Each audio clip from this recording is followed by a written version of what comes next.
এই বাংলাদেশ যখন পাকিস্তানের অংশ ছিল কিংবা তারও আগে ব্রিটিশ ভারত, তখন থেকেই এই মে দিবস পালন করে আসছে।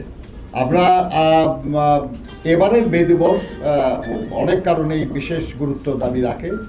কারণ একটা গণতান্ত্রিক পরিবেশে একটা গণতান্ত্রিকভাবে নির্বাচিত সরকার যখন রাষ্ট্র পরিচালনার দায়িত্বে, তখন আমরা এই মহান মে দিবস পালন করতে যাচ্ছি।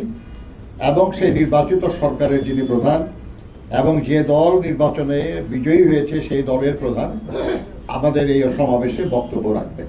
আমরা তার কাছ থেকে নতুন প্রতিশ্রুতি দেন। আমরা আশা করছি যে তিনি যে দলের নেতৃত্ব দেন, তিনি সেই দলের পক্ষ থেকে নির্বাচনের আগে যে নির্বাচনী ইশতেহার ঘোষণা করা হয়েছে, সেখানে অনেক বিষয়ে বলা হয়েছে যে এই দল নির্বাচনে বিজয়ী হয়ে রাষ্ট্র পরিচালনার দায়িত্ব পেলে তারা শ্রমজীবী মানুষের জন্য কী করবে। মাত্র 2 মাস হয়েছে সরকার ক্ষমতায়। আমরা আশা করি না যে এই 2 মাস যথেষ্ট তাদের প্রতিশ্রুতি পালনের জন্য, কিন্তু আমরা এটা আশা করি যে আগামী 5 বছরের মধ্যে নিশ্চয়ই যেসব প্রতিশ্রুতি দেওয়া হয়েছে তা অনেকাংশেই পূর্ণ করা হবে।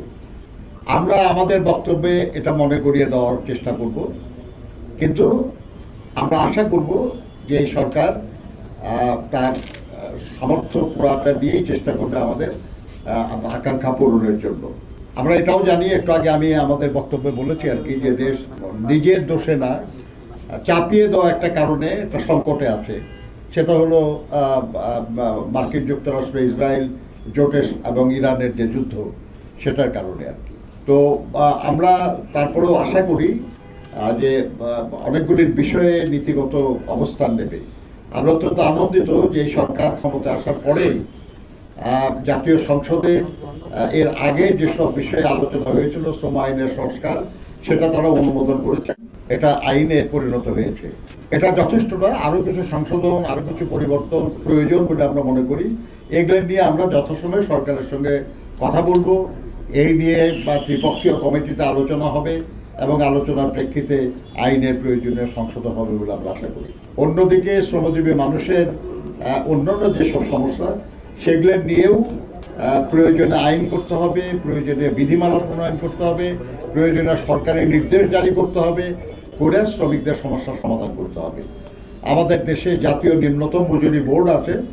আমাদের বহু সেক্টরের শ্রমিক কর্মচারীদের যথাযোগ্য মজুরি নির্ধারণের জন্য ওই বোর্ডগুলিকে আরও অ্যাক্টিভেট করতে হবে, আরও কার্যকর করতে হবে, যাতে করে সেই সব সেক্টরের শ্রমিকদের ন্যূনতম মজুরি তারা দ্রুত পুনরুদ্ধারণ করেন।